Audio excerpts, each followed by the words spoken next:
السلام عليكم ورحمة الله تعالى وبركاته. أعزائي المشاهدين، مرحبا بكم في آخر أخبار المنتخب المغربي. اليوم إن شاء الله غادي نشوفوا الزلزولي اللي كيحاول يقنع إبراهيم دياز باختيار المغرب، وكذلك تألق اللاعبين في الدوريات الأوروبية. حزم ديك الصمتة معايا ويلا نبداو. مازال الجماهير المغربيه كتسنى موعد الاعلان ديال الركراكي على قائمه الاسود النهائيه اللي غتشارك في بطوله افريقيا بين 13 يناير و 11 فبراير. واكدت مصادر ان الياس اخوماس لاعب فيا ريال اللي كاين في اللائحه الموسعه ديال المنتخب المغربي كيتسنى باش يعرف واش غادي يكون متواجد في اللائحه النهائيه ديال المنتخب ولا لا، وبالخصوص في ظل المنافسه الكبيره اللي كتعرفها مختلف المراكز في الاسود. اخوماس كان حضر مع المنتخب المغربي الاولمبي في المعسكر التدريبي اللي تلعب في اسبانيا، وقرر انه ما يبقاش يلعب مع المنتخب الاسباني وفضل المنتخب المغربي بلده الاصل. اخوماس موهبه كبيره وبامكانيات كتاهلوا للعب مع المنتخب المغربي الاول، وكيتسنى يستغل الفرصه الاولى اللي غيحصل عليها من وليد الركراكي باش يثبت احقيته في التواجد في اللائحه النهائيه.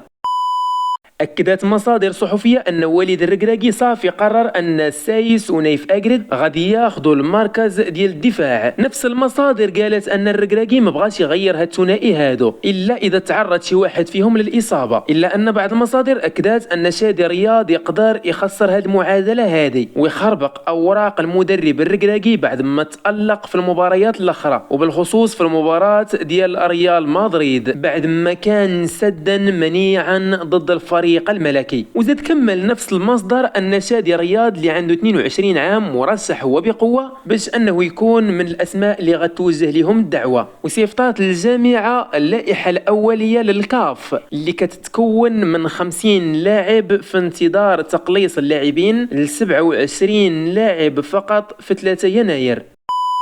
أكدت تقارير صحفية إسبانية الحوار اللي دار بين عبد الصمد الزلزولي وإبراهيم دياز بعد نهاية مباراة ريال بيتيس وريال مدريد السيمانة اللي فاتت. وأكدت تقارير صحفية إسبانية من خلال قراءة الشفاه أن اللي كان بين إبراهيم دياز وعبد الصمد الزلزولي في الحديث ديالهم بعد نهاية مباراة، قال الزلزولي لإبراهيم دياز احنا كنتسناوك ما تعطلش بزاف، ورد عليه إبراهيم دياز بابتسامة عريضة. ومازال إبراهيم دياز حتى دابا كيأجل في القرار النهائي ديالو بخصوص واش غيمثل المنتخب المغربي، بحيث انه قرر انه ما يتخذش القرار ديالو دابا باش يبقى يلعب مع الفريق الملكي ريال مدريد وما يتمش استدعائه افريقيا اللي جاي. كتقول مصادر ان دياز يقدر مباشره بعد نهايه افريقيا يعلن الخيار ديالو بتمثيل المنتخب المغربي.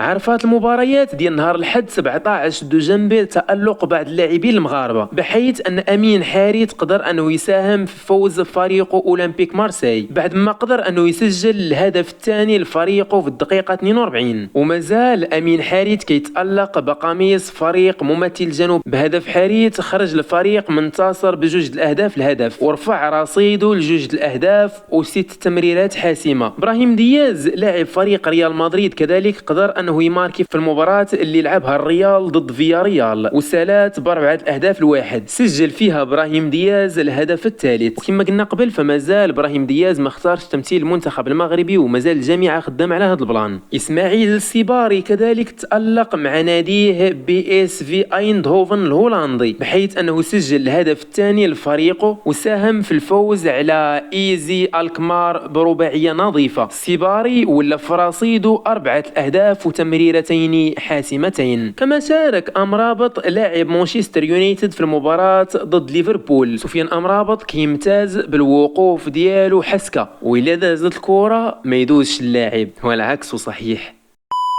حتى لهنا كنوصلوا للنهايه ديال هذا الفيديو، نتمنى انه يكون نال الاعجاب ديالكم. الا كان كذلك عرف ان اي تفاعل منك غادي يدعمني، سواء بارطاجي اللينك ديال الفيديو مع صاحبك ولا دير اعجاب وكومونتير واشتراك ولا اي اكسيون منك. شكرا بزاف حيت وصلتي حتى لهنايا، تهلا في راسك و تيك كير و هاف ا جريت داي.